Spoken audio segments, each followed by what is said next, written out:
No, wait, no, I did it. I did it. I'm sorry. I thought I had it. Are we now live? Yeah, we're Excellent. good. Hello, it's the Dicebreaker podcast. It wouldn't be a Friday if I wasn't muted. Look, I'm just gonna start thinking it's some kind of conspiracy. It's not. I'm sorry. I'm being silenced here. Bad at the podcast. I'm sorry. I'm being silenced. They'll give me a guardian phone. Yeah. Hello, it's welcome. We're back again. We're live. We are here to talk about board games and all kinds of things, and there's a lot to talk about. And then we've got a fun game that I've come up with this week that you can play along with later. The joy in Matt Jarvis's eyes, I can see. Yeah, I am forever joyful. Yeah, there you are, Matt. It's the thing people most associate with me. Hello, I'm Matt Jarvis. I am joined, obviously, by two wonderful members of the Dicebreaker team, Liv Kennedy. Hello, how are you doing? Hello, it's me. I'm Liv Kennedy. I'm doing pretty good. Thank you so much, Matt Jarvis. Excellent. Good to be here. And of course, Alex Meehan. Hello. Hello. For a little bit, I thought Liv said she was a hedgehog. So... I am a hedgehog. It's good to meet you. Yeah. Yeah. That's true. Okay. Well, that's sweet. Do you go into people's gardens and eat cat food? Yeah. Yeah. You don't have to be a hedgehog to do that, Meehan. I mean, there used to be a hedgehog that did that at my parents' house. Oh.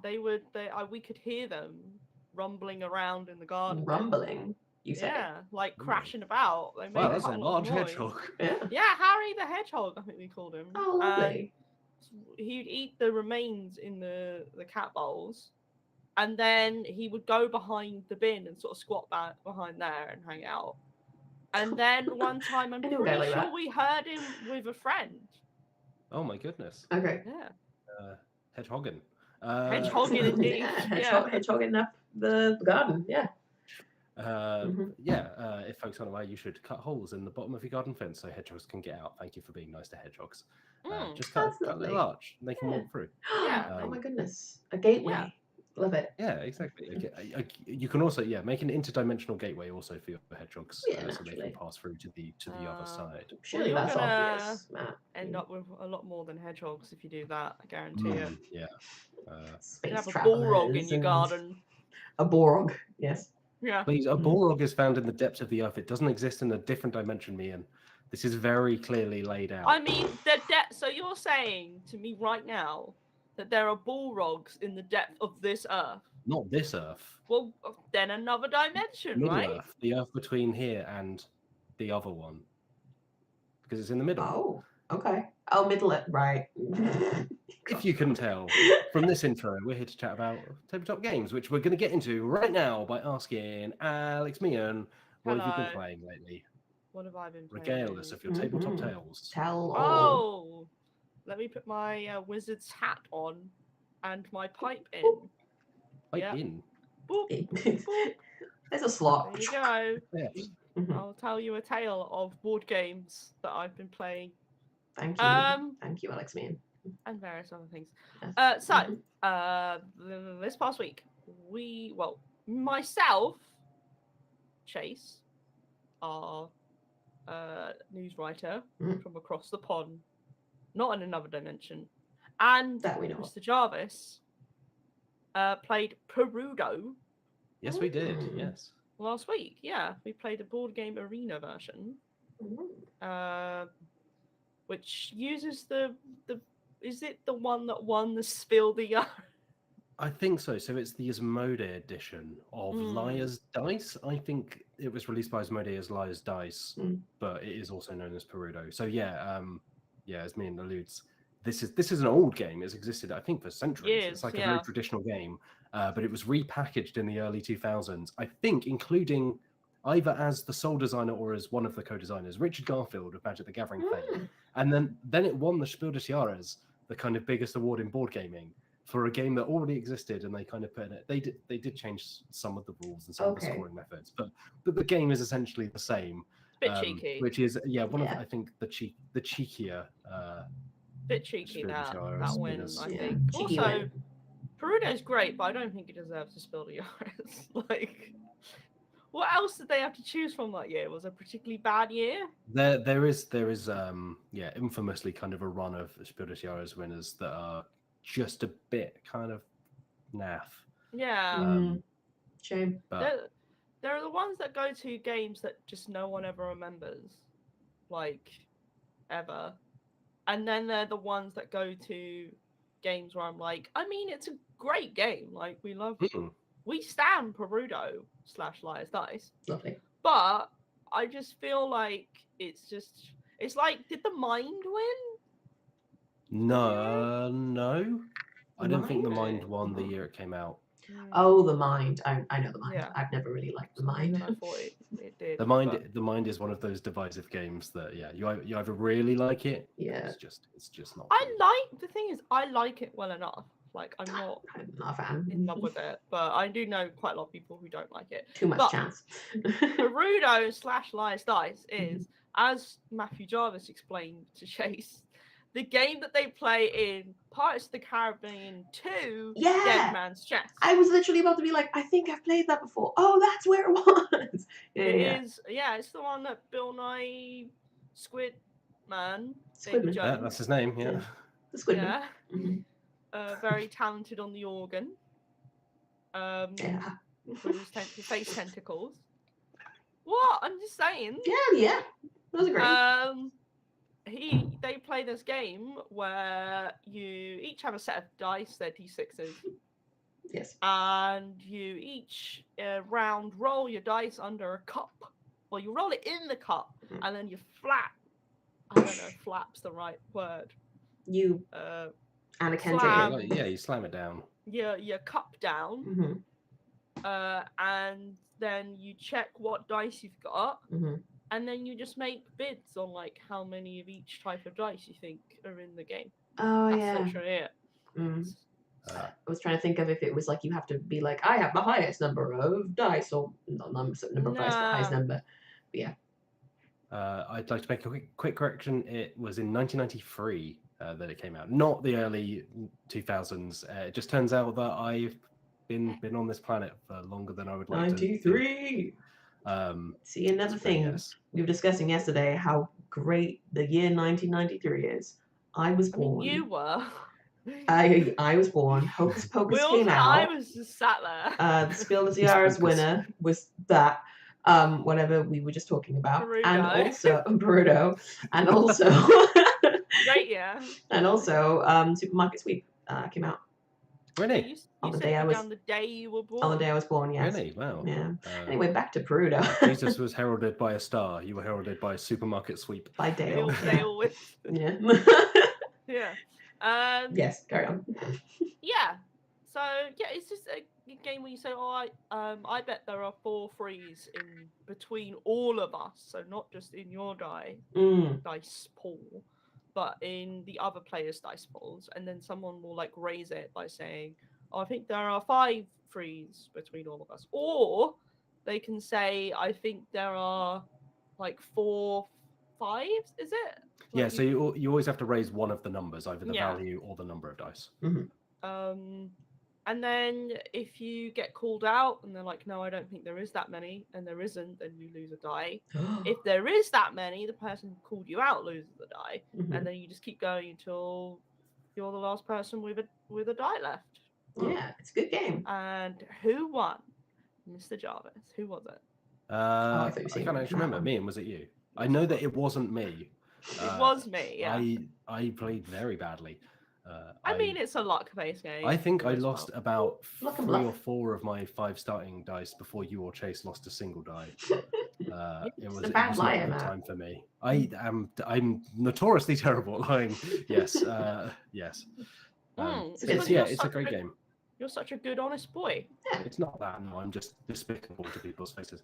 Good to know. But yeah, Perudo is one of those games that like is a family classic for me. Like my family play it all the time. It's one of the 3 games they bring out alongside Pit. And Pit, yeah. Something else that I've forgotten, but it's Pit, Perudo, or something else. Camelot, right? That's on my mum's side is Camelot. But The this is camel on game. on my dad's side is Perudo, etc. So yeah, Liar's Dice is great. I think Perudo is a better name. Like Liar's Dice it just sounds a bit flat to me. I really like the Very name Liar's descriptive. Dice. I like it. I guess so. Yeah. Maybe it just upsets me that it's singular possessive rather than plural possessive, because there can be multiple liars in there. Liars is his dice. Yeah. See, Mr. Jarvis, that is just one of your little, I call them grammar particulars, where it's like, it's not technically correct necessarily. There are multiple ways of doing it. You just like doing it in this very particular way. Yes. Thanks to Sarah in the chat. She reminded me that the other game that my dad's side of the family likes to play is Pass the Pigs. Cute. Pass the Pigs. Which is Pass the Pigs is surprisingly, it holds up for one of it's just chucking dice, isn't it? Yeah, I mean, like, I've seen a box of it. It had pigs on it. Yeah, they're little rubber pigs, and they bounce, and they've got spots on one side. That sounds like a treat. Multi-sided dice, and if they touch, it's called making bacon, and you lose all your points. Oh. So you don't let the pigs make bacon. No. Okay. Wait, hang on. How do we interpret that? Is it like look, doing it's it. just it. Oh, they're having children.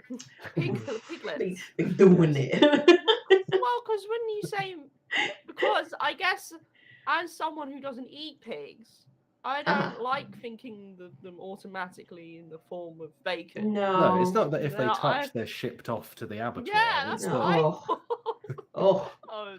It's not. The other day, well, myself and Chloe have been watching Hell's Kitchen just constantly. It's our new background thing. And the contestants came outside, and Gordon Ramsay was in front of like a pen full of little piggies running around, and me and Chloe almost burst into tears. Like, why aren't we vegetarians? Why are we doing this? Oh, bad time. So yeah, it sounds like a harrowing game. The Pass the Pigs game. The trauma of Pass the Pigs. Yeah. The fact they haven't made like a licensed Okja version is a real missed opportunity. Right. With Tilda Swinton in it. Yeah. There you go. Yeah. If you cried at Hell's Kitchen, don't watch Okja. Okay. No. I mean, I'm more of a Kitchen Nightmares kind of person. But we also love a bit of Kitchen Nightmares. Yeah. My favourite bit is whenever Gordon Ramsay goes into the kitchen, and then he opens the fridge and he's just pulling stuff out, saying, "What is this? What is that? What is that?" And it's just just big old tubs of like old butter or something. Yeah. One of my new favorite things is to, when Gordon complains about something being underdone, imagine he's just doing a really weird dinosaur impression, because he's just going raw. It's raw. It's raw. Raw. Yeah. Bass is raw. Yeah. Raw. Yeah. That's great. Yeah. So we also played Yahtzee. We did. Yes, we did play Yahtzee on Board Game Arena. We played vanilla Yahtzee because, as we discovered last week, there is a spam themed Yahtzee and also a cup noodle themed Yahtzee. Yeah, I remember you posted about that in the Slack. But we just played plain old Yahtzee. I genuinely don't know who the spam Yahtzee is marketed to. Big spam fans. Spam fans. The thriving spam community. You are talking about the meat thing, right? There's at least one recipe book out there that is just spam recipes. Yeah, it was probably released in like 1972 or something. Spam's heyday. Yeah, I mean, let's just face it. Who eats spam these days? I will say, I don't know whether spam is a US thing. So just to briefly explain. You definitely can get it in the UK. Yeah, I think it's UK. In the US? Oh, sorry. Are you saying you don't know if it translates to US? That's what I'm saying. It is, imagine just bits of an animal put through like a blender thing and then shaped into like a I don't know, like a rectangle or something. And then that's in a tin. And that's what spam is. You said 1973, but it's actually the opposite, kind of. It's 1937. Oh, whoa! Wow! Well, yeah, no. Spam's been around for ages. Because it's just like a... It's just... Was it introduced in the war or for the war? Like, it's for a what descendant rations? of like corned beef and stuff. Yeah. Around during like the Victorian era and stuff. But like, yeah, spam was just like, let's get all these bits of the meat that people don't usually eat and just put them into one wholesome meal The Apparently chat is people going saying, mad for spam right now. yeah, apparently it's all about spam. Chat loves spam. I think Yeah. it's come back Spamming into spam. fashion in some ways. It's I think cheap. because it's cheap and versatile. Yeah. So I shout mean, out to spam spam, I writing. guess. Yeah. Shout out if you're into Sponsor eating meat. us. Sponsored by spam. I'll be sponsored by spam. Spam's all that basically comes out of my mouth. So out of my mouth and into my inbox. Yeah. Yeah, with Yahtzee, it was bad times for me. It's like I was being punished for my good game of Perudo. Yeah, my luck was all over the place. It weren't good. And it was Chase. Wait, you ran away with it, right? I did, Didn't you, yes, Matt? yeah. You won. You won by quite a lot, actually, from what I remember. But I did get a Yahtzee, Oh, which is 5 of a kind. So you roll 5 dice and try to get various So hands. all your complaining during That wasn't Perudo. that much. Oh, please, don't paint me this way on national podcast. Yeah, you sounded like Bill Turner, just moaning in your corner. Yeah, and then I also happened to play Yahtzee with my friend last weekend. For some reason, it was just one that popped out. We needed a quick game. They were like, "I've got a Yahtzee set here." I was like, "Okay." And that one I also did not do well. Although I think I won by a single point, but we both did badly. Yahtzee is definitely one of those games that it will do you dirty. Yeah, it is almost entirely luck, right? It's like you get to choose which there is scoreboard you fill in when, but most if you roll naff, you just roll naff, and that's it. Yeah, just deal with it. We also played a game called Jaipur. Yeah. Which is not a game I've played before, but I've seen it around. Seen it a lot. Because it's quite a popular 2-player game. Yes. And now I can see why, because it was very good. Yeah, I enjoyed it. It's one of those 2-player games that I could see myself like really getting into in terms of just popping out and playing it. It's a card game where the idea is that you want to collect the same colors of cards, and then you exchange those cards for little point tokens. And the more cards you're able to exchange, the better. So, like, exchange in one go. So, the higher amount of cards, if you, for example, exchanged 5 cards, you get all the tokens for that color, and you also get like a token for having exchanged 5 cards, and that will have like a random amount of points on the other side as well. So it's a very simple game, but oh boy, it's cutthroat. Oh, really? Yeah. Yeah, because like obviously you can kind of see what your opponent's been taking, and if you pay attention to that, then you can deliberately take certain colors of cards just to mess with them. And like the certain types of cards, there are more of certain type of cards of others. So the cards where there are fewer of them in the deck, the point tokens are worth more. Whereas like the more common ones are like, oh, there's like a brown color that's like, oh, 1s and 2s. I think 3 is the max like token amount that you can get. And you play 3 rounds of that. Whoever gets the Maharajas, is it the Maharaja token? Yeah, I think so. That's like you win that when you get the most points on that round, and if someone gets 2 of those, then they win the game. So the max you'd be going is 3 rounds, really. Yeah, it was very good fun. We played like several rounds of that, and now I'm like, I want my own copy. It is, yeah. Jaipur is fantastic. Yeah. One might say it's one of the best 2-player games. Wow. As I think one Michael Wills-Whelan expressed in a video sometime back. Probably. Yeah, he did say that. Yeah. Jaipur is really, really good. No, we stand Jaipur. Also, camels. Camel. Yes, there are camels in it. There are camel cards. Because I think the original had a sneaky reference to Zula Resso, because there was like a panda on one of the camel cards because they were both contesting, I think, for certain awards at the same time. So there was like a cameo in Jaipur. Nice. Yeah, there you go.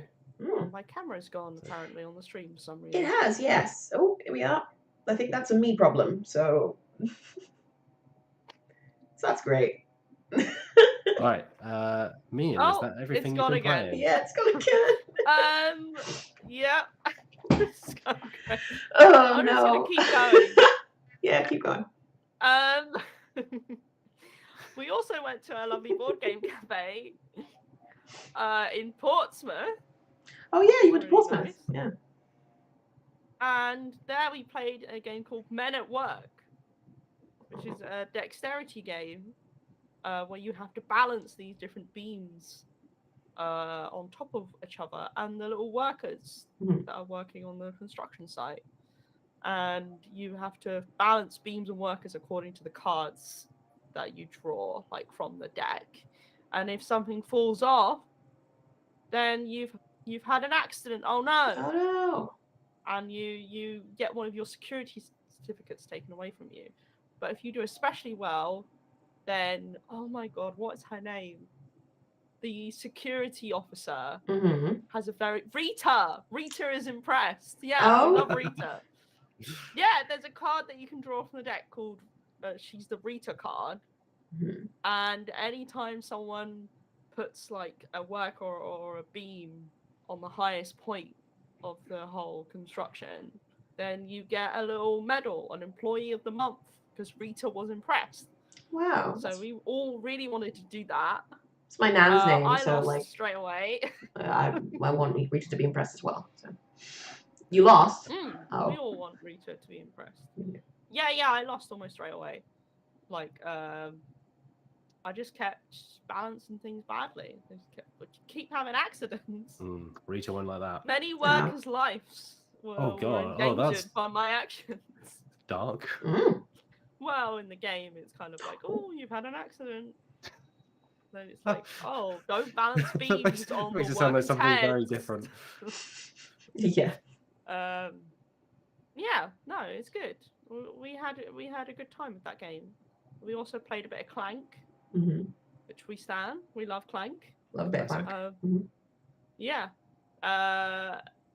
We didn't finish though, because the people I was playing with, I had to teach as well. And the game can take a bit of time to teach because there's a few things that you need to kind of cover, and if people aren't familiar with deck building games as well, it takes some time. In the end, the people in the cafe were like, I'm sorry, we need you to leave. Wow. Well, because they were trying to back up. Yeah, that's fair. Yeah. Other than that, what did we play together on the stream this week, Liv? 7 Wonders Architect. That's what we played. did you want to go into it? Glass wife.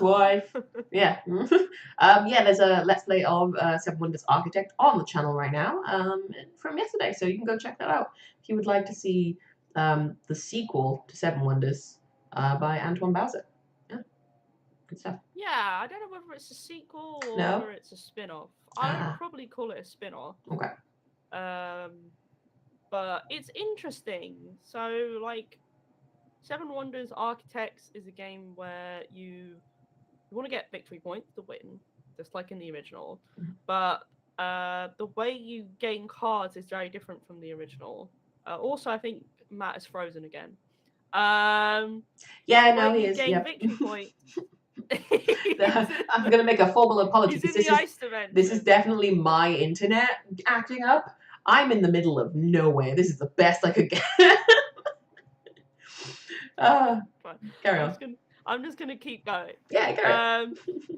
Yeah, so the way you get victory points can be from acquiring cards. Some cards have victory points on them. You can also get victory points from building your wonder, and from winning fights. Yes, there is a fight option. There's a war option. Peace is not the only option. Yeah. Which is a lot of fun. There is the option for violence. Yeah. Yeah. Finally. So, whereas in the original 7 Wonders, you take cards from like you you pass around a hand of cards and you choose one from that and then pass it around to someone else. In Seven Wonders Architects, you just have decks on like either side of you that you can choose to take from, or there's like a mystery deck in the middle that's like faced out. Box. Mystery box, yeah. And you just take a card and play it on your turn. Well, play it into your area, and then if you collect enough resources, for example, you can build part of your wonder, and that can give you like victory points, or sometimes it can allow you to use your special ability. Mm-hmm. Other cards are like, oh, you're going to gain soldiers. Oh, you gain a victory points, and there's like a cat thing that you can take, and like it allows you to look at the top card of the mystery deck and decide whether you want to take it. Mm-hmm. And also gives you an extra 2 victory points at the end. Good cat. It's a good cat. It is a good cat. We love cats. Yeah. It was fun. I don't know. I just really like original Seven Wonders. I think it's so good. And this one is. I would have loved it to be a little bit longer. I thought it ended a bit too quickly. That was my criticism. But yeah. Yeah. I mean, my big criticism of it is I feel like the thing that really works about Seven Wonders is the drafting element of it. And when you take that away, and it's kind of like drafting, but it's not the same. Like you're not sharing that pool of cards in the same way as you do in the original. Also, I feel like it's missing a lot of the combo sort of stuff that you can do in the original by acquiring certain science cards, or like acquiring cards that allow you to acquire different resources. And in the original Seven Wonders, you've got a special resource that you can provide other players if they choose to pay you money to use it. And it's definitely more straightforward, Seven Wonders Architects. But I always thought Seven Wonders was fairly accessible as it is. Like, I don't feel like you needed to make it even more accessible. Yeah, I just think Seven Wonders Architects is fine. There's just not really, you just don't do an awful lot. It's very dependent on like what cards are available, and sometimes your go is entirely, I'm just going to take this useless card that doesn't really do much. Whereas in the drafting original Seven Wonders, maybe towards the end you might get cards you're like, oh, this is a bit naff. But like initially, at least, you will get some good ones, and then you can actually develop a strategy from there. Whereas in Architects, I feel like you're not really developing strategies. It's more like, oh yeah, I'll do that. I'm like, it's fine. There you go. All right. Liv, over to you. What else have you been playing lately? Well, I think I've got a fairly small list this week. Yeah, no, it's been a busy week, so I haven't been playing as much. But as being said, played Seven Wonders. I quite like it. As somebody who hasn't played Seven Wonders and has now played Seven Wonders Architect, I'm now curious to see what Seven Wonders is about. It's much better. I assumed you would say that, yes. But yeah, no, I definitely want to give it a look. But yeah, I guess this one, forgive me if you disagree, but Seven Wonders looks, I guess, a bit less family friendly. Is that a thing? Or yeah, I'd say it's got more going on. Yeah, it's more complex. Yeah, like it just looks like Architect looks like it's a bit more like, oh, play this fun game with your kids and your parents and blah blah blah. You know, so yeah.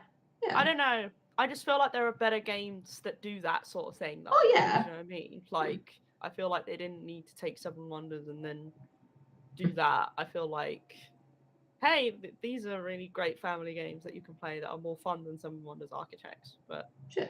It's fine. I like we were complimenting how everything goes away really nicely. Yeah, the packing up process was this game's lovely. So great when you put it away. Oh, although to be fair, it was quite nice. Everything goes into these little rectangle things, and they slot away very nicely. But yeah, it's nice, pleasing, it's very nicely organized. Apart from that, so oh yeah, told you both and Wheels about this last week, but my partner Chloe managed to find the one and the only Ghost Stories that is what Last Bastion was based on originally, by Antoine Bowser again. Yeah, Ghost Stories is the harder version of Last Bastion, and Chloe found it, so that's cool. Yeah, which is incredible, really, because it's hard to track down, like, because they don't make anymore, literally. So. Yeah, no, she was like, I was confused because I just found it on Amazon, and I was like, oh, okay, well, you're just very lucky, thank you. But yeah, it was very kind of her. And I think we went to start setting it up, but like as like we started getting distracted by other things and knowing how hard Last Bastion is already, I think we started to play it and we were like, oh no, this is an entirely different beast. Let's put this away for now, and then we're gonna go back to it when we have the capacity to deal with it. But yeah, like it's there are a few differences in that, like in Last Bastion you can always use a Bastion, unless I think it has a Doom on it or something like that. It's been a little while, but in Ghost Stories you have to like flip over certain tiles and they're completely unusable. And yeah, I can see why it's a little bit harder than Last Bastion. So yeah, yeah. I mean, it sounded like Last Bastion was already pretty hard, considering you said that you haven't beaten it yet. No. So it's like, here's an even harder version of an already hard game. But I'm excited to give it a go.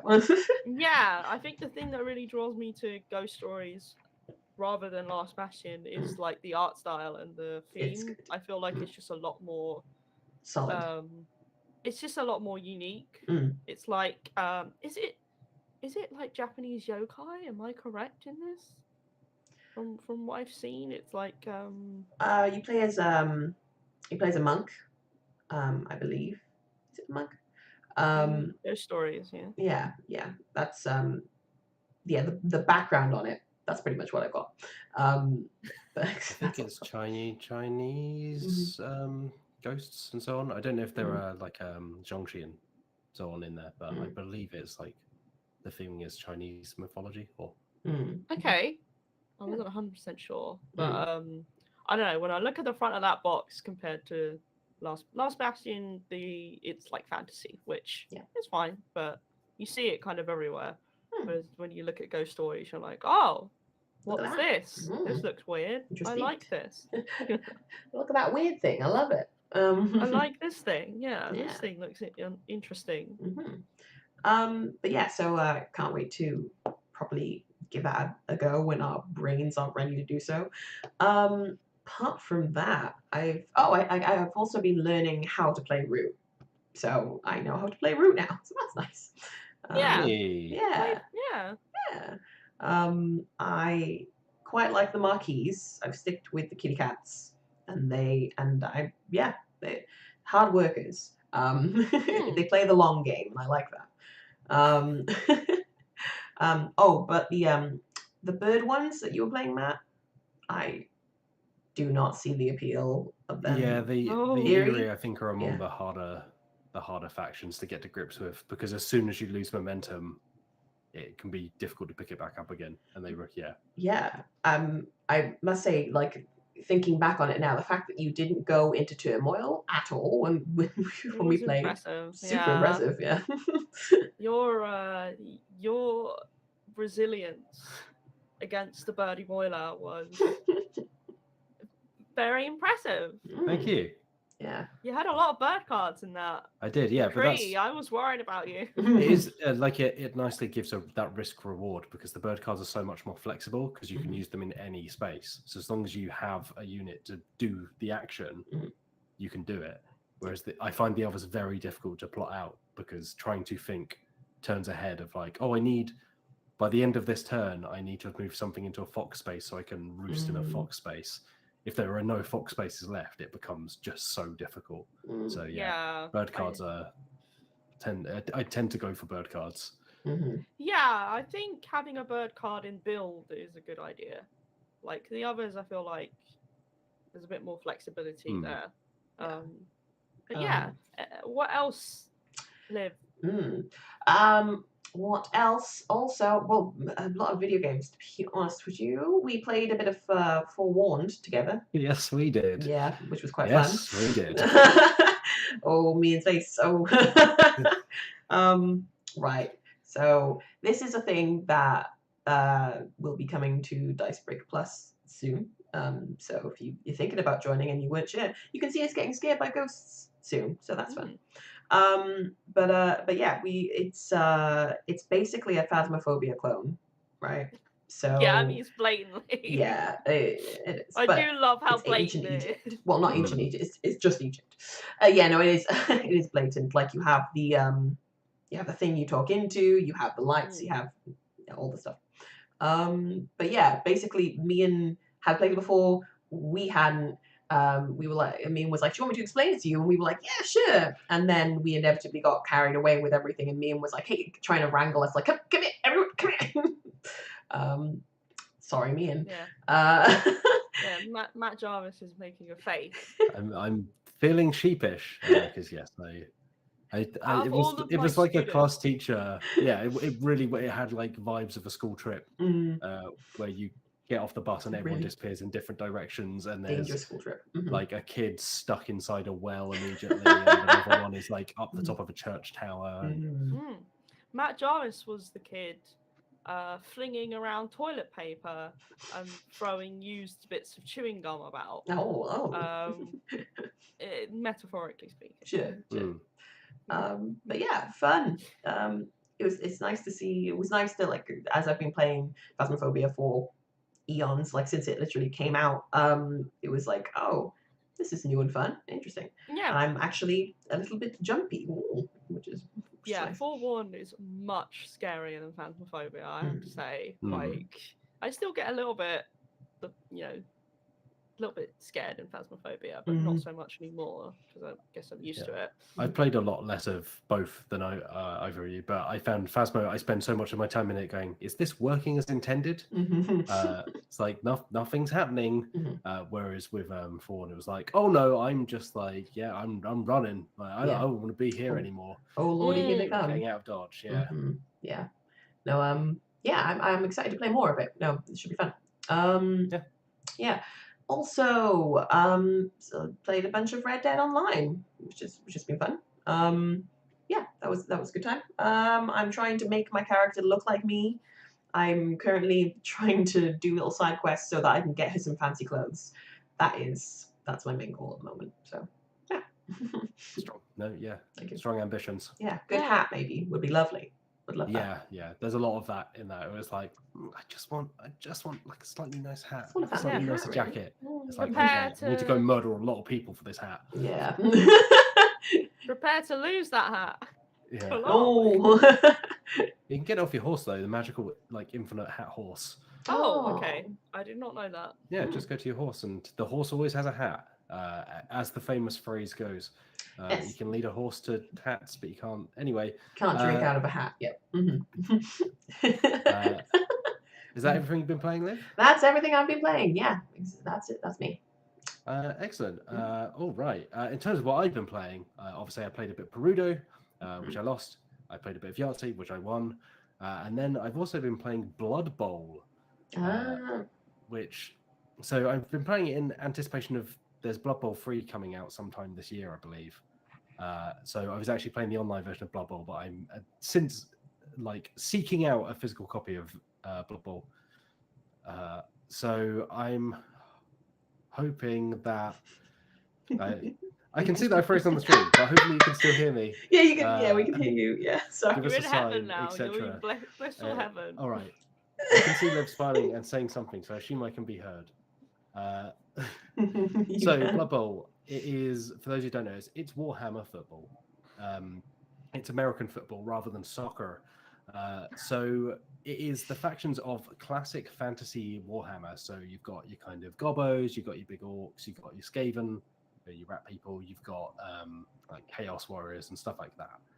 And you go to the pitch and you play football, except it's not really football because you're encouraged to just beat the crap out of everyone else. Well, that's That's So not allowed. you tackle each other, and when you tackle each other, you can knock people out, you can injure them, or they can just straight up die. So they can just die on the pitch. It's very dark. It's very satirical in kind of the way that early Warhammer stuff was. You can choose to foul. So if someone is on the floor, you can deliberately foul them. That's fun. And it's a roll to see if the ref spots you. And if you're spotted, you get sent off. But yeah, so if someone goes down, you can then just end up as kind of a pile-on of people stamping on them so they don't get back up. Wow. It's brutal. Wow. That's not allowed. Come on. But as I wrote for the site earlier this week, so I played Blood Bowl a few years ago when the 2016 set came out, and I really, really liked it. I think, honestly, it's maybe my favorite miniatures game. Is certainly like something I prefer to Warhammer. And part of the reason of that is that it's just very funny. And even when you are failing, as I did, because I got absolutely stomped in two of the 3 matches that I played. One of them I lost 4-0, the other one I lost 2-0, and the one that I won, I squeaked a 2-1 win. But part of the fun of it is that even when you fail rolls, it's just very amusing to watch. Like, it's a really good spectator game. Like when we were playing the physical version, there were 2 of my friends playing, and then the rest of us were just watching, because it is like watching a sport. I say, as someone that doesn't like sports at all. What? It's more akin to something like wrestling. It's more like sports entertainment. Because, for instance, if you run with the ball, so say that you're trying to get to the end goal, so when you get on the final square holding the ball, you score a touchdown. And you can move a certain distance depending on your character, but you can also go for it, which means you roll for every extra square you move. And if you fail that, you slip over and drop the ball, and sometimes injure yourself. Sometimes just, again, if you roll too badly on the injury chart, you can just die. You just fall over and die. Like, slip on a banana peel. Like, that's terrifying. That's like my ultimate fear. No.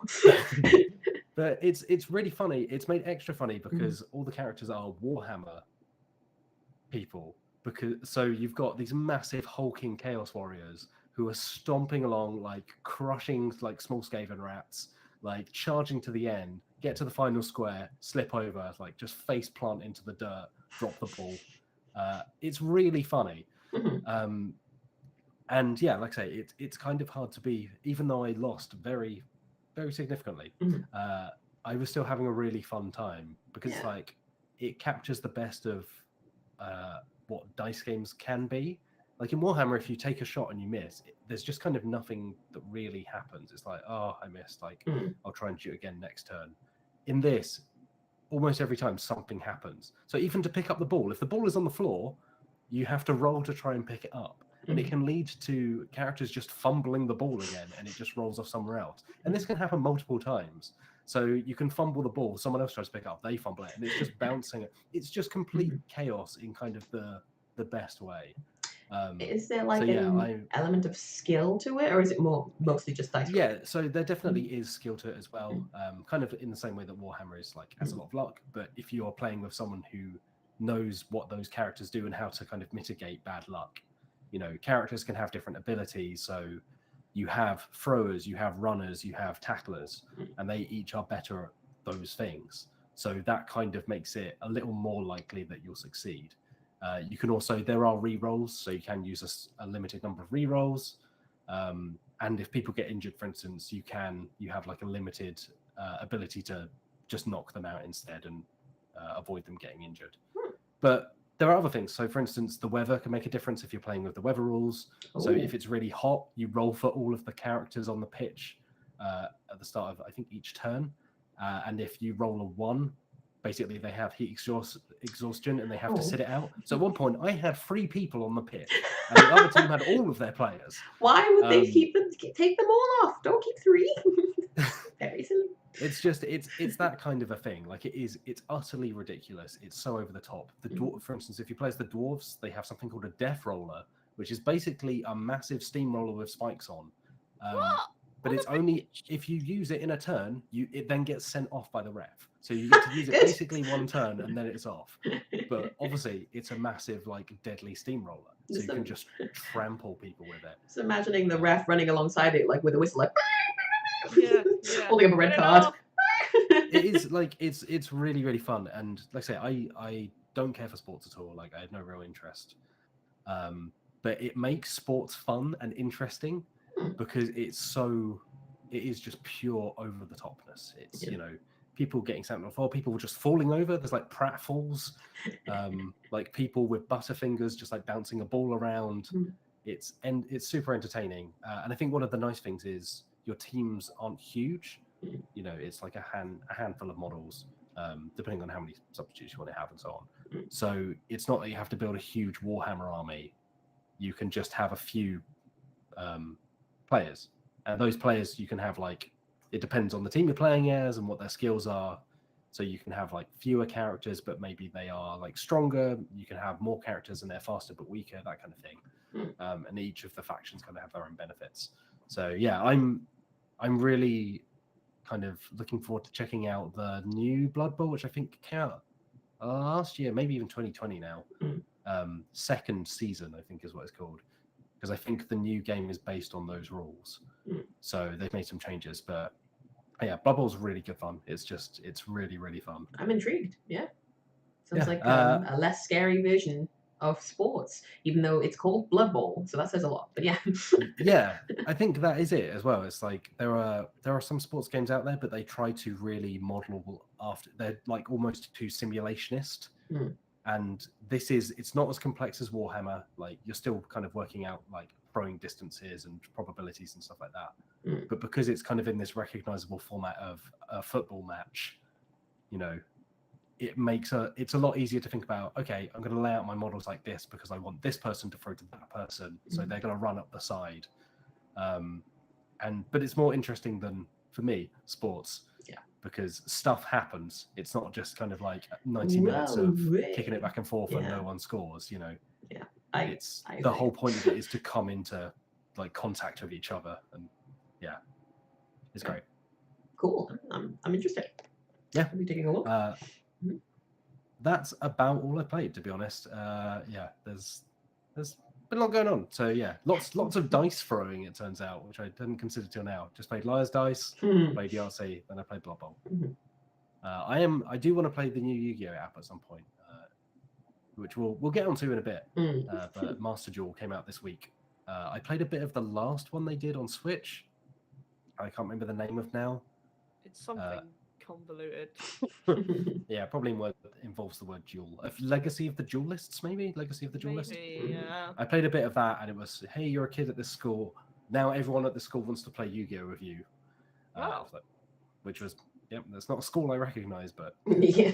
Okay. Well, yeah. I wish. Your school. Yeah. I played a bit of that.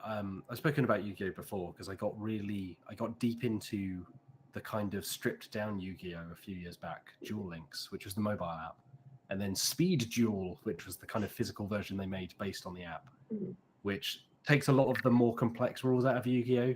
So it takes out the more kind of advanced summoning rules, it takes out some of the bigger chain stuff and extra decks, and is designed to play in 5 minutes rather than 20, 30. And that I really, really liked. Yeah. And it's kind of it's whet my appetite for more Yu-Gi-Oh because I love card games, but sometimes it's just, particularly with things like Yu-Gi-Oh, with Pokemon, with Magic, it's hard to know how to get into them. Yeah. So I'm hoping that Master Duel, which just popped up this week, no pre-announcement, no fanfare, just bam, here it is. All right. And now it's bigger than Grand Theft Auto and Apex on Steam, or there's more people playing it, which is wild. But we'll get onto that. Yeah. First of all, let's go quickly through some of the more recent news. I'll also say, hey, if you're listening live or watching in the chat, hello, thanks for being here. Let us know if you've got some questions for us for the end of the show. They can be about anything you want. Just ask us anything. Or you can email podcast@dicebreaker.com if you're listening to this after the fact. But yeah, hey, please do questions in the email. chat. Yeah, there you go. All right, let's do some news quickly. Alex Meehan, tell us about these new D&D books. I'm in the chopper in the Forgotten Realms. Yeah, I hope this giant crab monster, I don't know what it's called, doesn't try to kill me and eat me. Alex Meehan, before you jump into the crab monster's mouth, I will just quickly say that we've got a new member, well, a continued member of Dicebreaker Plus for 7 months. It's Edward Suter. And they have written in the chat for cues later, what's an interesting creative way you/your players have ever avoided combat in an RPG? I recently punted a goblin in the groin, crit and instantly killed them, and scared the second one to silence. So that's going to be an interesting one for later. But thank you so much, Edward Suter. Yeah, thanks very much. Yeah. We'll come to that momentarily. Yes. Alex Meehan. Groin punch. Yes. There has been a lot of groin talk. Yeah, stony groins. Yeah. Stony groin. Yeah. Check out yesterday's live stream if you want contacts for that. Yeah. I need it. No. Okay. Yeah, go and watch it. True says, pretty sure the crab monster's called Roy. Yeah, why not? Yeah, the crab monster I'm referring to is on the front cover of the new Modern Canaan Presents, Monsters of the Multiverse. An upcoming source book for Dungeons and Dragons 5e. Now, the interesting thing about this one is it was supposed to come out last year in a gift set that was due to come out just in time for the holidays. So you could buy it for your loved ones, etc. Alas, unfortunately, supply chains are causing issues all around, especially in the tabletop world, and especially to wizards. Of the coast, yes. Not just wizards. Yeah. Yeah, especially to wizards of the coast, publisher of D&D. Yeah. Inland wizards are fine. Yeah, don't worry about it. I don't know if it's affecting the wizards. We're running out of wizards. There's problems in the wizard supply chain. So now it's being released via. So the first time you can get it through a gift set that we also wrote a news piece on January the 26th. January the 25th. Okay. And this gift set is an expansion one that includes Monsters of the Multiverse, Tasha's Cauldron of Everything, Lovely, Xanathar's Guide to Everything. Lovely.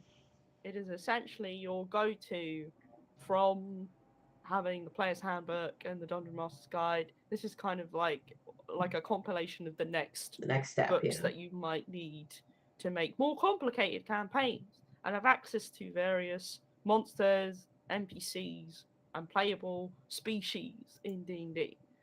This particular book, Monsters of the Multiverse, is another one of these kind of catalogue books, I like to call them, which is where they're not a source book that's based on a particular setting. They're more like a compilation of various information that you might want to use. Mm-hmm. This one has over 250 different monsters. Ooh. And they've kind of rejigged the monsters a bit to streamline them and make them easier to use.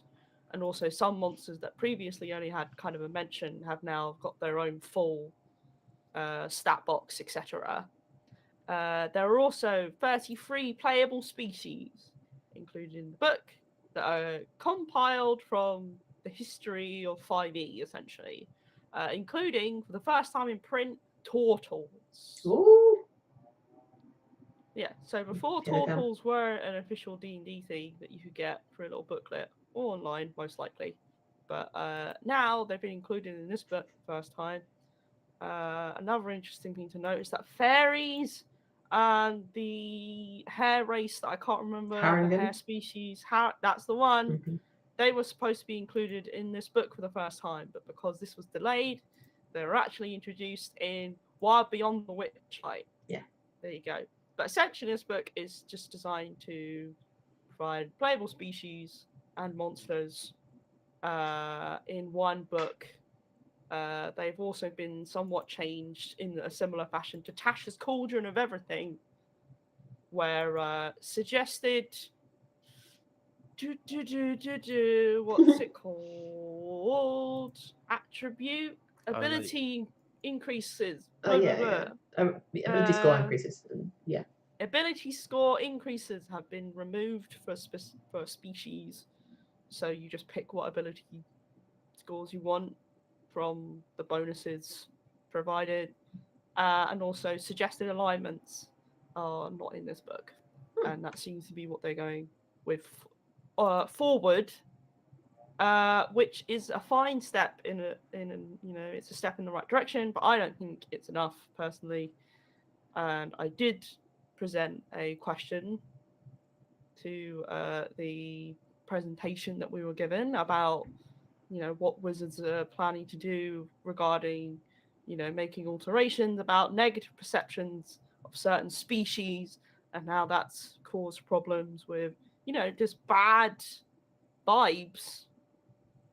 With people are kind of feeling a bit more welcome, and they did not respond. So there you go. That's that. So that was a bit disappointing. But also, just in general, this is my opinion, not Dicebreakers. But I don't like source books like this. I think they're really boring.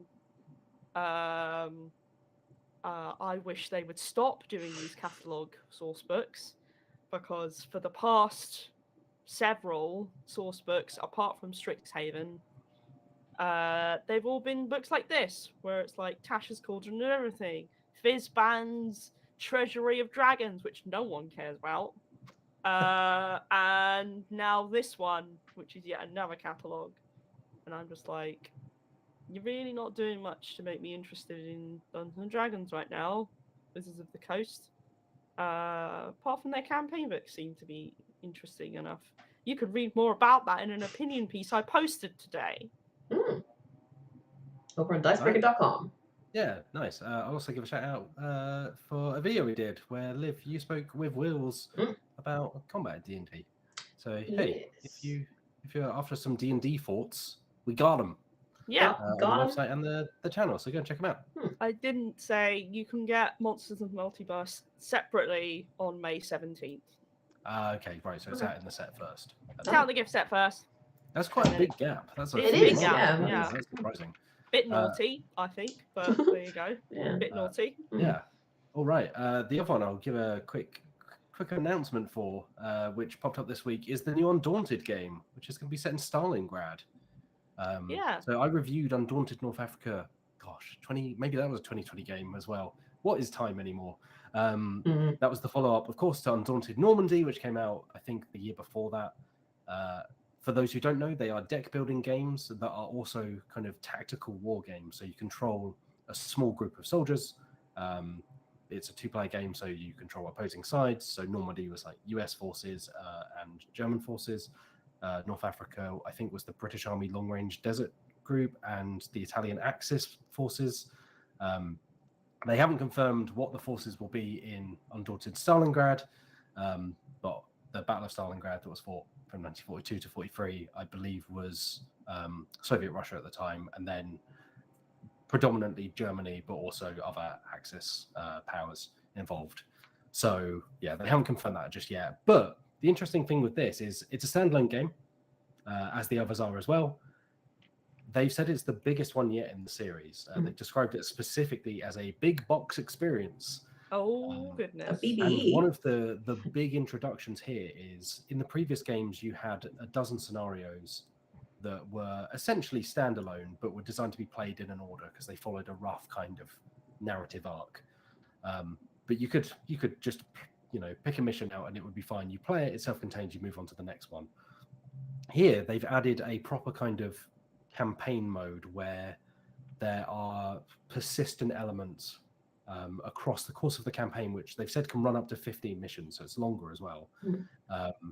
They've kind of hinted at some of those. They haven't said explicitly what some of them will be, but there's the suggestion that, for instance, if any of your soldiers are killed, they may not be available in later scenarios. It's not a legacy game, so it's not like you're tearing up cards or putting stickers down, anything like that. You are just, you're going through, but there are persistent elements that will run through the campaign, and then you can reset back to square zero. But they suggest that, the outcome of different missions can then affect the course of both the Battle of Stalingrad, but also the war itself.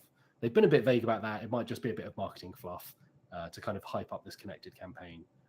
But it's really interesting. I thought North Africa was a really, really good game. It improved on what was already a really, really good game in Normandy. They added, it was largely the same kind of gameplay in that you have a deck of cards. They are unique for each side. You add cards that represent the troops, and you play those cards to then move your troops between like different squares on the map, the battlefield, and you can then, for instance, try and claim objectives or fire at enemies, which you then roll a dice for, and it's calculated using range and terrain and all of that kind of thing. So it's like a proper war game connected to this deck building element that makes it a lot easier, I think, for people who don't want to spend ages like simulating wind speed and distance and like how much food you have left in your rations. I think some of the drier elements of heavier war games, this falls much more kind of in a kind of mid-weight category, I suppose you could say.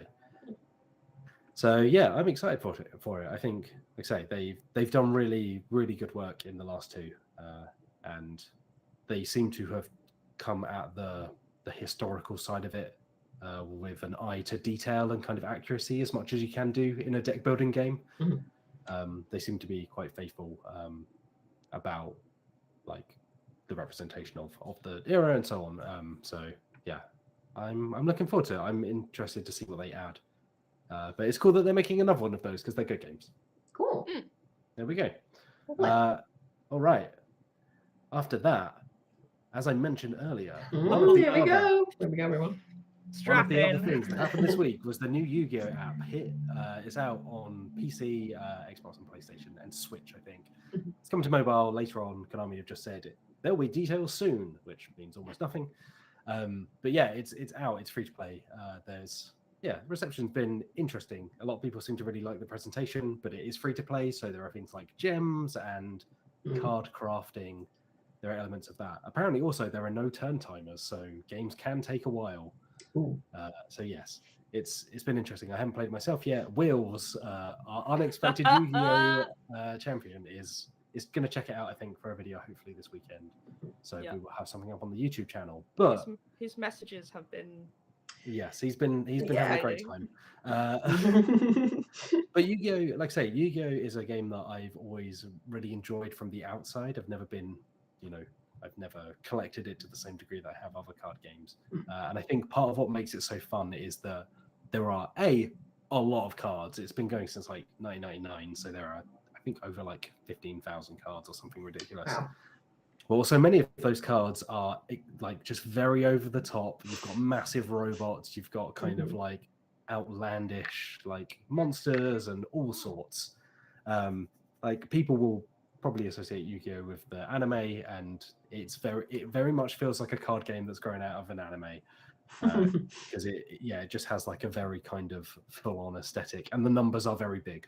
Like there are card titles that are like 10 words long. So, with all this in mind, I thought it would be fun to play a segment that I have christened Yu-Gi-Oh! Or Yu-Gi-No! Hey! So, I've come up with a number of card names. Some of them are real Yu-Gi-Oh! Cards. Some of them are Yu-Gi-Oh! Cards that I have made up. I will say I used a couple of them I used an online generator for because I thought that would be funny to throw in there. But the rest I have just stuck together myself. So it'd be interesting to know if you can spot the ones that I came up with. Oh, another layer of gameplay. I love that. Yes. Yeah, look, it's a very well thought out game. I'm proud of you, Matt. Well done. Test your knowledge. Thank you for the not condescending praise. I'm gonna Liv and Meehan. I'm gonna test your knowledge of Yu-Gi-Oh, or at least Yu-Gi-Oh card names. By asking you, Yu-Gi-Oh or Yu-Gi-No? Yeah. I didn't hear that. We didn't hear any of what that was. Great. I think it was suppressed. It was literally just me doing a little theme song, so you didn't miss much. I will say, Liv and I have absolutely no knowledge of Yu-Gi-Oh beyond the obvious. Is there any chance you've included Blue Eyes White Dragon? Is this any chance? Blue Eyes White Dragon is not on. Oh. Neither is Pot of Greed. Neither is Kurobo. Neither is like Dark Magician or so on. Like, is there a card that's just called the Trap card? Is that? No. Well, we might get onto that. There are trap cards. So. All right. Okay. This list it's a mix of monsters. It's a mix of traps and spells. So Okay. let's Like my play. room. Let's play Yu-Gi-Oh! Or Yu-Gi-No! By the way, there are quite a few of these, but Yeah. we'll see how far we get. I started having too much fun with it. Amazing. I'm excited. Okay. First up, Yu-Gi-Oh! Or Yu-Gi-No! World Carrot Weight Champion. World Carrot Weight Champion. World Carrot Weight Champion. Carrot weight, all one word. Weight spelled like mass. Yu-Gi-Oh! Is that yes? Yeah. Okay, Yu-Gi-Oh! right. Is a yes. Yu-Gi-No! Is a no. I didn't expect you to use those as answers, but now it's enforced. It's happening now. Okay, great. Yu-Gi-No. Okay. One saying Yu-Gi-Oh! One saying Yu-Gi-No! I can say World Carrot Weight Champion is Yu-Gi-Oh! It is a real carrot. I think it's got a big bunny on it, doesn't it? It is a living carrot. It's a It's carrot. not a living carrot. That's not what It's I was alive. expecting. I was expecting a big rabbit that Nobody ate the expects. carrot. Is it like a really ripped carrot? Is it really buff? Yeah, I think so. I think I it want to is. see like, this. No. Yeah. Okay, Yu-Gi-Oh! Or Yu-Gi-No! 4-starred Ladybug of Doom. 4-starred Ladybug. 4-starred Ladybug of Doom. So 4-starred, as in like it has 4 stars. Yeah. Ladybug of Doom. I know stars are used as like a power symbol in Yu-Gi-Oh! They are used to represent summoning level. Yes. I'm gonna go with Yu-Gi-No. She sounds too good to be true. I can only dream of the Cynical. Ladybug of Doom. Yeah, exactly. I'm gonna say Yu-Gi-Oh! Okay, once again, we're splitting Yu-Gi-Oh! Yu-Gi-No! I can tell you, 4-starred Ladybug of Doom is Yu-Gi-Oh! It does exist. Yes! It is real. Oh, thank God for that. Oh. Okay, up next. Mhm. I just activated your trap card. You're in all caps. Okay. Oh, this is gotta be true, but I can't. No. Yu-Gi-No. Oh wow, okay, another Yu-Gi-No. So I just refuse any of them to believe any of them exist. Refuse to believe a Yu-Gi-Oh exists. Yeah. I will say Yu-Gi-No as well. Okay, a double Yu-Gi-No. I think it's too much of a meme, and I don't think Konami are actually that into the memes. I can't tell you whether Konami are into the memes, but I can tell you it's a Yu-Gi-No. It's what Yes. they came up with. All right, very nice. Once Oh. again, so Is this too true? good to be true. Aaron Winmai says, ironically, 4-starred Ladybug of Doom only has 3 stars. Oh. Yeah, I think true? the picture, the actual ladybug has 4 stars on its wings or its shell. Oh, okay. But it's only got 3 power stars. Mhm. Yes, 3 summoning stars. Summoning, whatever. Okay, Yu-Gi-Oh! Yu-Gi-No! Parrot Dragon. Ooh, Parrot Dragon, you say? It's spelled exactly like it sounds. Parrot Dragon. Yu-Gi-No. Wow. Disbelief from Liv. I'm going with my gut, and my gut says nope. Apparently. I'm gonna say Yu-Gi-Oh! Okay, I think it Yu-Gi-Oh! exists. Yu-Gi-No! It is Yu-Gi-Oh! Is a real Yeah! Come card. on! They've got to be fake eventually. I This is I stupid. believe in the heart of the cards, Liv. I don't. Blue eyes, white dragon. No, the white dragon, blue eyes keep losing. It me. Next up, Yu-Gi-Oh! Yu-Gi-No! Evil Walnut. Evil Walnuts. Evil Walnut. Okay. That sounds like something you find at Spell the like the bottom real life walnut. of a Yu-Gi-Oh! bowl at Christmas. Okay, Yu-Gi-Oh! Let's go in Yu-Gi-Oh! It's gonna be a no. Yu-Gi-Oh! For the first time. Yeah, I want it to be true. I want that walnut. Walnut. That's a I want tactic I can absolutely respect. It's like I will will it into existence. Yeah, when I say Yu-Gi-Oh, this is my deck that I'm preparing. Evil Walnut deck. Yeah, evil walnut deck. Yeah. I'm gonna say Yu-Gi-No. I'm gonna go off as it. See what happens. Yu-Gi-Oh! Yu-Gi-No! It is Yu-Gi-No! Yeah, Yu-Gi-Oh! obviously. Oh, I'm too good at this. Okay. My Next evil up. walnut deck. Is this it for the rest of the day? It could be. I'm having a great time. Right. Yu-Gi-Oh! Yu-Gi-No! Serve it to you. So that's spelled SERVETUYA, comma, deadly tablecloth. So it's serve it to you, Deadly tablecloth. That's a Serve Yugi it no to from me. ya. Mhm. Deadly tablecloth. Yeah. Mean, just go against whatever I say, and then you will surely win. The meta tactic. What did you say? I said Yugi no to that. You're thinking about it. You're Serve thinking it about to going. ya. What is it? Deadly tablecloth. Deadly Yeah, tablecloth. obviously. What do you think about that deadly tablecloth, man? What do you think? Not deadly enough for you? Yu-Gi-Oh! I'm gonna go. Okay, Yu-Gi-Oh! Yugi no. It's Yugi no. Hooray! Finally! I did wonder if it was something that you'd concocted in your brain. It was indeed that. Deadly tablecloth. Listen to that voice. All right. Next up, Yu-Gi-Oh! Yugi no. Harpy Lady Sparrow Formation. Yu-Gi-Oh! That's Harpy Lady Sparrow Formation. You just want this to be true so you can use the Harpy Lady. Yeah. Here's my Harpy Lady deck. That'd be cool. Now. Yeah, I'll go Yu-Gi-Oh! Both going Seems Yu-Gi-Oh! feasible. Deadly Maybe it's too formation. feasible. That's the problem. I can tell you, it is Yu-Gi-Oh! Hooray! It is a real card. Excellent. Got my There you go. deadly lady deck. Wait, what are they called? Yeah. Harpy. Harpy Lady Harpy Sparrow Formation. Sparrow formation. Harpy Lady. I threw It's the a deadly formation in of there. Sparrow sparrows. formation. Yeah. Sorry, yes, of course. Okay. Next up, Yu-Gi-Oh! Yugi no. A wing beat of giant dragon. Ooh. A A wing wing beat beat of of giant giant dragon. Of giant dragon. I feel like, Matt, this is something you put in as like a red herring. And I think so. I think you've designed it to make it sound real. So I'm gonna go Yugi no. I mean, to be fair, that is the idea of all of the ones. No, but like Yeah. particularly here. I don't know if that speaks to the Particularly this quality of the one. ones Yeah. so far. I'm wising up to your tricks, Matt. So Oh, your tricks. yeah, Your Liv So won't you're going Yugi no. activate your Yugi trap no. card. yeah. My trap card's been fully What is it activated. again? A wing beat of giant dragon. Could be a spell. Could be. I'm imagining. It wouldn't be a minion. It wouldn't be a monster.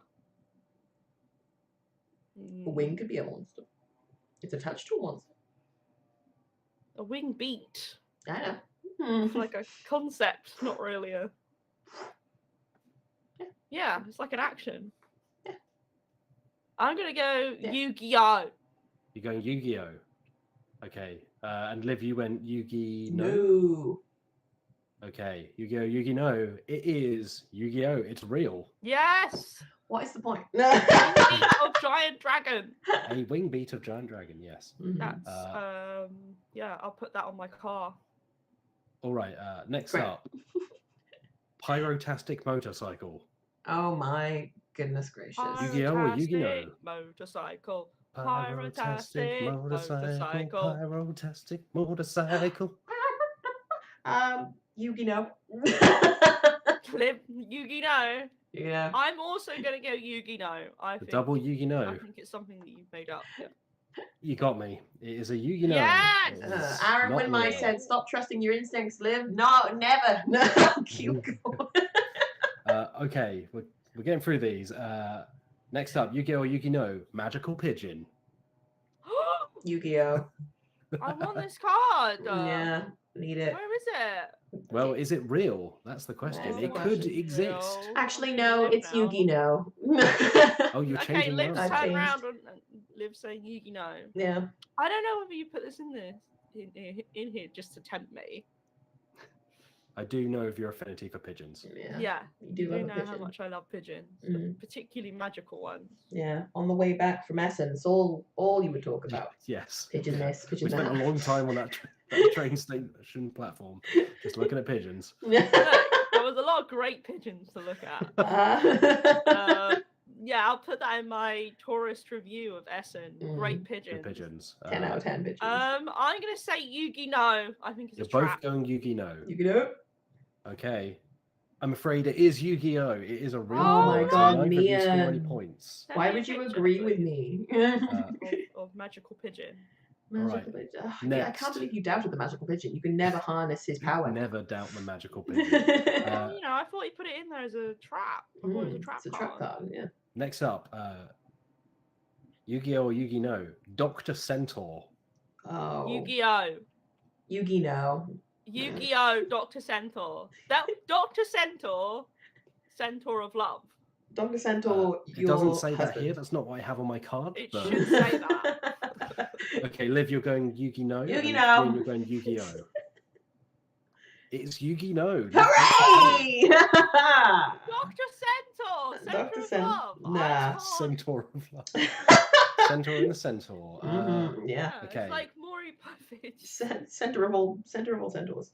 Yu-Gi-Oh! Or Yu-Gi-No! Acorno. So it's acorn with an O at the end. Oh! Acorno. Acorno. I bet it's a little friend, isn't it? I bet it's like a little cute friend. Yeah, I think it is a little cute friend. I'll say Yu-Gi-Oh! Yeah, I'm going to go I'll say Yu-Gi-Oh! Yu-Gi-Oh! I think it's a cute little friend. Both going Yu-Gi-Oh! I'll say Yu-Gi-Oh! It is Yu-Gi-Oh! It is real. Yes! All right. I can confirm that it is just a little acorn person. Oh, I with knew arms it. and legs. Ah. No, I can visualize it right Oh, now. that's what I wanted, like, evil acorn to be, or whatever it was called before. That was not real. Walnut. Yeah, that's the one. Yeah. Maybe, Next up. yeah. We're coming into the final stretch. Oh. Oh, well, we're in the final stretch now. Here we go. Yu-Gi-Oh! Or Yu-Gi-No! Dragon, Dragon of Dragons. Oh, That's Yu-Gi-Oh! Dragon of Dragons. Yu-Gi-Oh! All the way. That's a Liv saying Yu-Gi-Oh! The Yu-Gi-Oh! ultimate dragon of dragons. Yeah, exactly.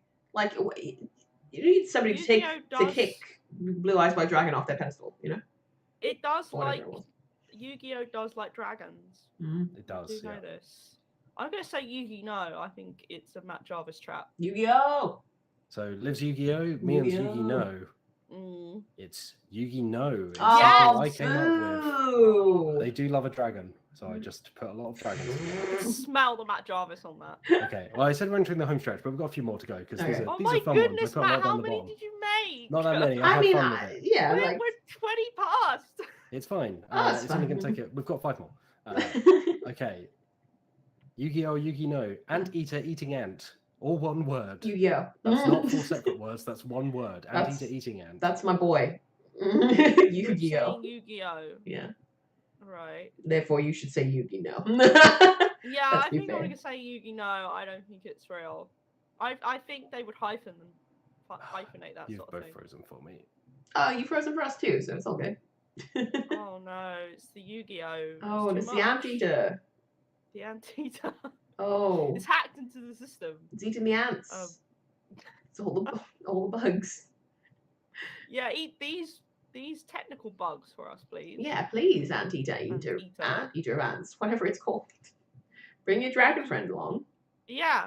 Great. Liv, did you watch the Yu-Gi-Oh! Anime when you were a youngster? I did actually. I did for a fair stint. Yeah, no, I got quite into it. I think I had a few Yu-Gi-Oh cards. Ooh. But I was also more of a Beyblades girl, you know. Ah, you more into the Beyblades. Yeah, I love me some which are called Beyblades. for Yu-Gi-Oh! Yeah. Oh, sorry, I got Mm. distracted by a match. I was saying, "Help! I'm stuck in the frozen time dimension." Oh, there he is. And I'm back. Yeah, welcome back. I don't know what's going on. Okay, wait. So Anteater eating ant, Yu-Gi-Oh! Yu-Gi-No! Yu-Gi-Oh! Yu-Gi-No! Anteater eating ant is Yu-Gi-Oh! Yu-Gi-Oh! It is a real card. No, Excellent news. Okay. 4 more, right. Uh-huh. Yu-Gi-Oh! Yu-Gi-No! Ghost Beef. Beef. Yu-Gi-Oh! Ghost Beef. That's I'm gonna say definitely some kind of spiritual I'm cow gonna say thing. Yu-Gi-No! I think it's Matt Jarvis trap Yu-Gi-Oh! card. Yu-Gi-No! There's definitely It a cow is flying around. Yu-Gi-Oh! Yeah! Yeah! I'm Ghost losing Beef my, is real. I'm losing my lead. Nah, I'm sure you'll be fine, me. We're into the last 3. I can tell you that me and you have 11. Liv, you have 8. So there is a chance Oh to catch. wow! Okay. Oh no. Oh, here we go, Ghost friends. Beef, far. Go speak. Yu-Gi-Oh! Yu-Gi-No! Interplanetary purpley fawny dragon. So interplanetary purpley fawny is one word. Then the word dragon. What? What? Interplanetary purpley fawny dragon. Perfectly for me? What's perfectly for Fawny. me? I'm Fawny. gonna I'm going to go with Yu-Gi-Oh! Just because it's another dragon. And I think with the previous dragon being a no, I think this is a Yu-Gi-Oh! I still don't know what it's called. It's a purple dragon in full of, with lots of fauna. Interplanetary purpley fawny dragon. I don't know. Interplanetary purpley fawny is one word. Yu-Gi-No! Okay, Yu-Gi-Oh! Yu-Gi-No! Yu-Gi-Oh! Yes! Oh, here we go!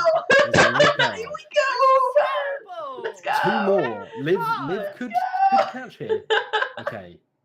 Penultimate Yu-Gi-Oh! Yu-Gi-No! Just bat. Just bat! Yu-Gi-Oh! Just bat! I've got to go with Yu-Gi-No! Okay, Yu-Gi-Oh! Yu-Gi-No! Yu-Gi-No! Takes the point again. A real card. Get absolutely wrecked, man. Final Yu-Gi-Oh! Yu-Gi-No! Right. If you're currently on 11 to 10. Meehan's on 11. Liv's on 10. It's all to play for. Yu-Gi-Oh! Or Yu-Gi-No! Bubbly, bubbly, bubbly, troubly. All one word. Bubbly, bubbly, bubbly, troubly. Yu-Gi-No! I've got to go with a Yu-Gi-Oh! And I'm like, I felt Yu-Gi-Oh! My bones. No, it's Yu-Gi-No! It's not Meehan, so Meehan takes the point. So the final scores of this thrilling battle of Yu-Gi-Oh! Yu-Gi-No! is Meehan 12, Liv 10. Very close. It's a shame. Well played. It's a shame. GG's all round. It was that the evil walnut really ruined it for me. Really got me. The fake evil walnut. Yeah. There we go. He's always been with me. Everybody, was Yu-Gi-Oh! Or Yu-Gi-No! I really want to just back card. All right. Thank you so much, Matt. That was a good one. As you can tell from the long list, I had a good time coming up with those. It's a lot of fun. Even just looking them up. That's a deep insight into, just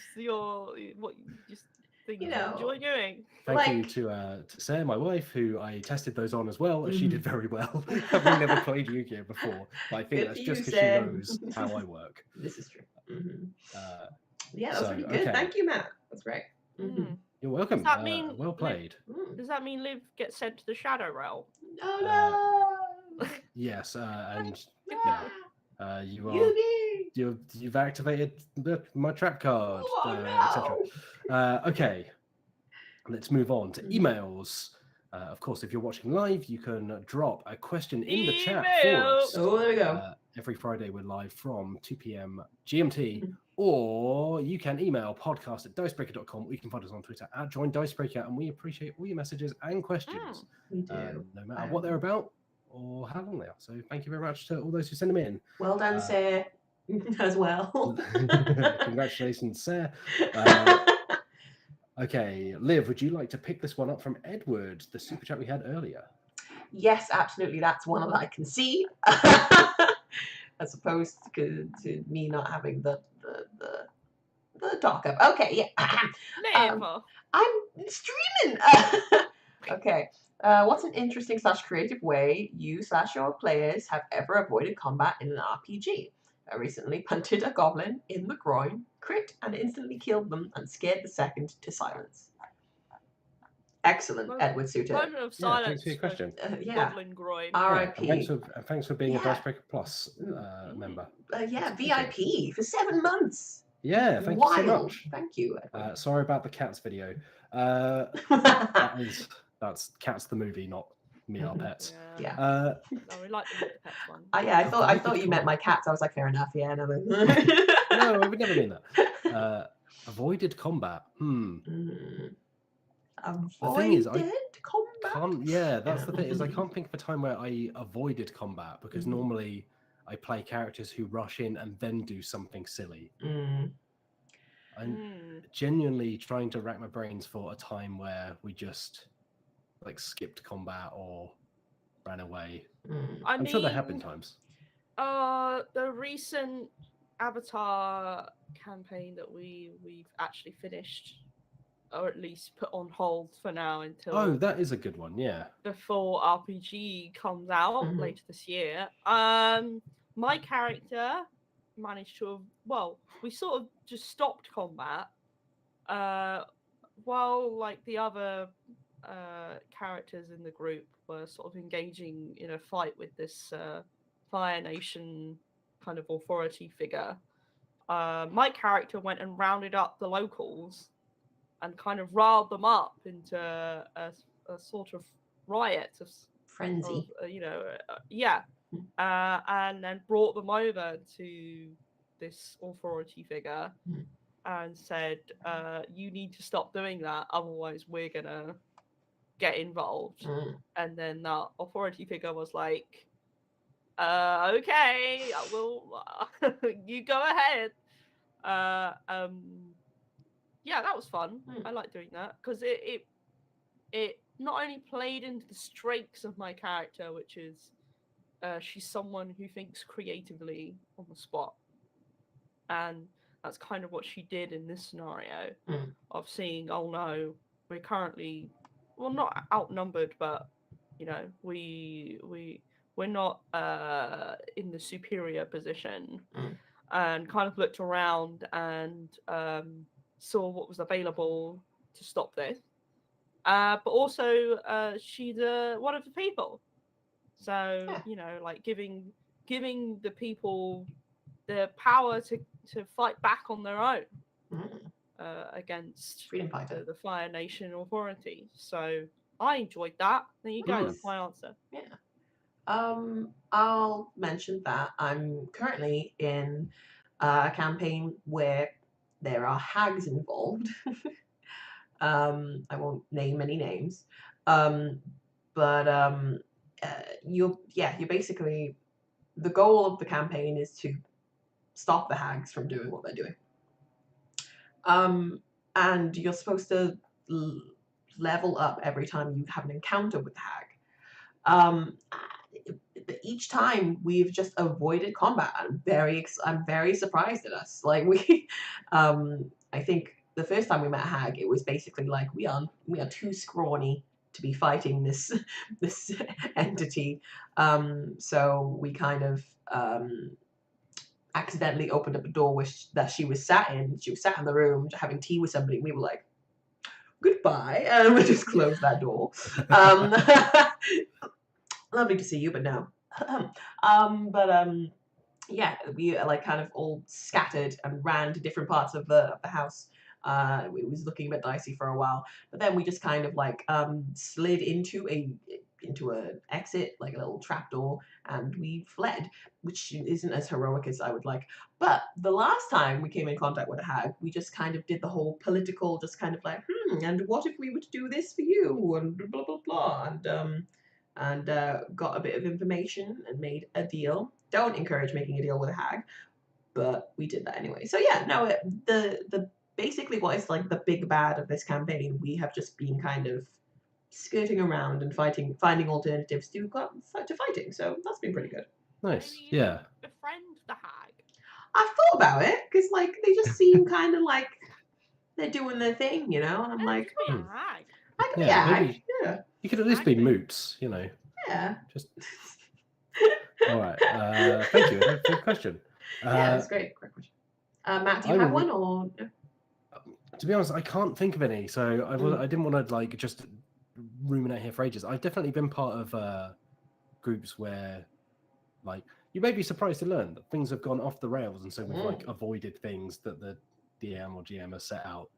But in terms of, I do like when you resolve a battle by kind of talking it out, but that sometimes means getting into battle first. So I don't know if we've, at least not to memory, like ever avoided combat entirely. Normally it's like we get a couple of rounds in while trying to talk at someone. Yeah, I can't think of anything at the moment. I'm sure there must be one. There's probably one on the channel somewhere. Yeah, that's literally, oh yeah, true. I was going to say that's literally the subject of our recent video that me and Wheels put out about how to avoid RPG combat if you don't want to, you know, if you'd rather do something else. That's on the channel right now. So yeah. Yeah. Thanks very much for your question. I will read this one from Charlie Efridge Nunn, who says, what other real-world sport should be given the Blood Bowl treatment?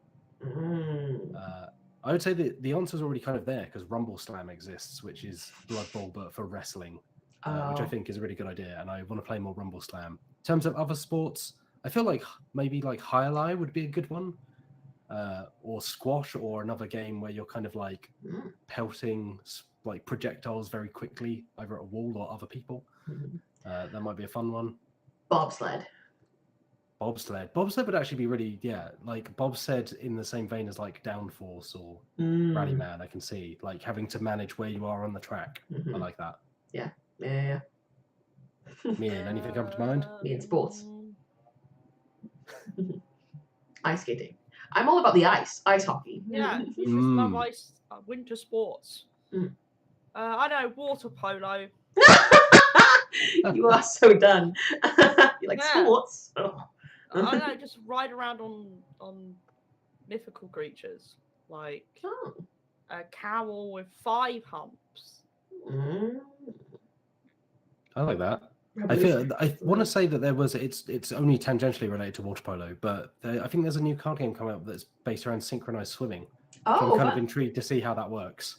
I think it's called Sink or Swim, but the synchronized. I don't know if I've remembered water polo properly. I don't think it's the one where you ride animals. No. I think that might just be polo, but I think that's polo. Yeah. I don't know what water polo is. Water polo is like you have the nets, the stick nets, and then you just like blah blah blah blah. I think it's basically the same game, but one you're riding around on horses and one you're swimming. Yeah. Well, I don't know. What about both? What about both combined, where it suddenly flips? No, you ride around on a fish. Oh, I was thinking of a seahorse myself, but yeah, it's like a big seahorse, but yeah. No, I want to. No. Sat on a crab. Right. Is this Roy from earlier? The big crab. Yeah. Yeah, Roy. Oh, nice. You're sat on a crab, and you're like, oh no, I forgot they only go side to side. You're the goalie, yeah. The depth of the water, because the crab would move along the bottom. So if other people had like ones that went, but maybe that's the tactics. You can have some on bottom, some on top. Yeah, and exactly. some like floating in the middle like jellyfish. I'm just imagining you like don't want jellyfish going around in there. Just your nose and eyes above the surface of the water going back and forth. Very intimidating. Yeah, extremely. Yeah, blitzball. Meehan, would you like to read this one from Kay Collier, please? Yeah. Kay Collier. If you could create your own D&D monster, what would it be like? Ooh. Liv, have you thought about this? I mean, I've got a lot of fears, so like, so that's helpful. I think I would like to make something. I really like the idea of like a monster being able to blend in and then eventually spring a trap and like be a force to be reckoned with. I'm imagining something, like imagine a mimic, but like it's not a mimic. It's a human mimic. It's the thing. It's the thing. It's the thing. I'd make the thing. Question done. I'd make the thing. Thank you so much. Is that your answer as well, Matt? Well, I was going to say that I would love, instead of like a big thing that's in front of you, something that's like almost more body horror-ish. You know, it creeps into your blood or something, or it's inside you rather than like an external like opponent. And that might be interesting to then roleplay somehow. Yeah. Isn't that a thing in Baldur's Gate 3? The tadpole. Yeah, you have the thing that goes in through your eye, don't you? Yeah, gross. Yeah. And hopefully they'll get it out. It's not fully released yet. Who can say? What about you, Meehan? Magical pigeon. Right. Was that real after? Yes? Yeah, Magical Pigeon's real. Amazing. I'm gonna look that up. Where's the Yu-Gi-Oh! D&D crossover book? It's what the world wants. Magical pigeon. Yeah. Pigeon. Pigeon. Magical Pidgey. Oh, there he is. There it is. Oh, what? Those are doves. What? Those are doves. Is it a lie? It looks like a lie to me. Well, I mean, this is a thing I've always had a problem with. Dove pigeon mix up. Oh, you can't see it. You can't see it. No. Oh, there it is. Oh, yeah, that is more of a dove. Yeah, that is quite dove-like. Yeah. Right. So this is a problem I've always had with the Pokemon Pidgey. Because the Pokemon Pidgey doesn't look like a pigeon at all. It looks like a sparrow, I would argue. But they were just like the English version of the name of the Pokemon. Yeah. They were like, what's a bird? Pigeon. Spiro does not look like a sparrow. Sparrow, no. No, It's a no. very pointy, unappealing bird. Oh, that's a half on Spiro. Yeah. There's a Pokemon, I'm trying to remember what generation it is, called Pidove. And that looks more like a pigeon. That's a pigeon. Now that's a pigeon if I've ever seen one. It's very cute. All right, let's have one last question. Liv, would you like to read this one from Space Cornet, please? I can't see the document. I'm terribly sorry, Matt. I will read this one from Thank Space you Cornet. so much. What are your thoughts on returning players to a game and being annoyed that it isn't like it was when they left, inspired by returning to the Yu-Gi-Oh! Master Duel? A very timely question, which is why I've slipped it in at the end here. Thank you for your question. Yeah, I think one of the problems that I had with Yu-Gi-Oh! Is that I think I played a bit of it when I was younger, but since then, an unspecified amount of time has passed since I was a child. It's a long time. Wait, oh wow. And now, you know, in the 5 years since, a lot has changed, and it's just like layered mechanics. I feel like this is more a problem I have with video games, where you go away and then they like patch it 20 times and everything is different. But there are definitely, I think trading card games have it especially bad because they just layer mechanics on mechanics on mechanics with every set that comes out because it needs to do something fresh. And games like Yu-Gi-Oh! Or Pokemon where they don't have set rotation, like Magic the Gathering. Like Magic the Gathering, if you're playing standard, you only use the most recent sets. But with Pokemon and Yu-Gi-Oh! You can build a deck with pretty much anything that's not on the banned or restricted list in the main kind of like formats. So yeah, I think that's why I was really drawn to like Speed Duel and Duel Links, is because it stripped all that out and I could understand what I was doing again. Cool. I don't know if there's been a board game like it. I think some games, actually, Eldritch Horror. Sarah and I tried to play Eldritch Horror when we were dog sitting my mum's dog, Big Steve, and Big Steve. We took Eldritch Horror along because we love Eldritch Horror, we love Mansions, we like all the Arkham Horror games, and we sat down. We thought this will fill the evening, and we started to unpack it, and we have several of the expansions. And just unpacking it after, I think it must have been a year or two since we played last, it was just so intimidating.